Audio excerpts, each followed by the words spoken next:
আসসালামু আলাইকুম ওয়া রাহমাতুল্লাহি ওয়া বারাকাতুহু। মহান আল্লাহ তাআলা রব্বুল আলামিনের কাছে শুকরিয়া আদায় করছি যে মহান আল্লাহ তাআলা রব্বুল আলামিন আমাকে এবং আপনাদেরকে সুস্থ রেখেছেন। এখন সংক্ষিপ্ত কিছু কথা বলবো গ্রিসের বিষয়ে।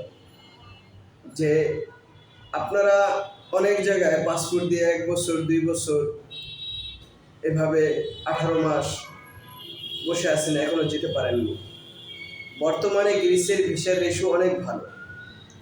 আপনি যদি চান গ্রিস থেকে স্পেন যেতে পারবেন, গ্রিস থেকে আপনি ইটালি যেতে পারবেন, গ্রিস থেকে আপনি ডেনমার্ক যেতে পারবেন, গ্রিস থেকে আপনি ফ্রান্স যেতে পারবেন, গ্রিস থেকে আপনি সুইজারল্যান্ড যেতে পারবেন। যদি কেউ এই সমস্ত সেনজেনভুক্ত ২৬টা ইউরোপের দেশে গ্রিস থেকে যাওয়া যায়। যদি কেউ খুব অল্প সময় সেনজেনভুক্ত ২৬টা দেশে, ইউরোপের ২৬টা দেশের যে কোনো রাষ্ট্রে যেতে চান, তাহলে তাদেরকে আমি বলবো আপনারা গ্রিসে বৈধভাবে এগ্রিকালচার ভিসা নিয়ে যান। ওখান থেকে আপনি বৈধভাবে ২৬টা রাষ্ট্রের যে কোনো রাষ্ট্রে চলে যেতে পারবেন, আপনার কোনো রকম কোনো সমস্যা হবে না। তো যারা যেতে চান দ্রুত যোগাযোগ করবেন ইনশাল্লাহ। বর্তমানে গ্রিসের ভিসার রেশিও অনেক ভালো।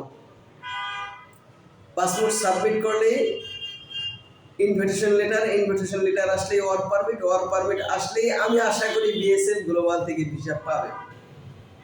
তবে যারা দেরি করবেন যে আরো পর দেখি কি অবস্থা, দেখতে দেখতে ইতালির মতো অবস্থা হয়ে যাবে, বুঝছেন? হ্যাঁ, অনেক বছর পর যেহেতু লোক নিতেছে, প্রাথমিকভাবে এখনই লোকগুলো বেশি ঢুকবে। পরবর্তীভাবে সাবমিট ইনভিটেশন লেটার বা ওয়ার্ক পারমিট ভিসা না। আশা করি বুঝতে পারছেন। ভালো থাকবেন, সুস্থ থাকবেন। আসসালামু আলাইকুম।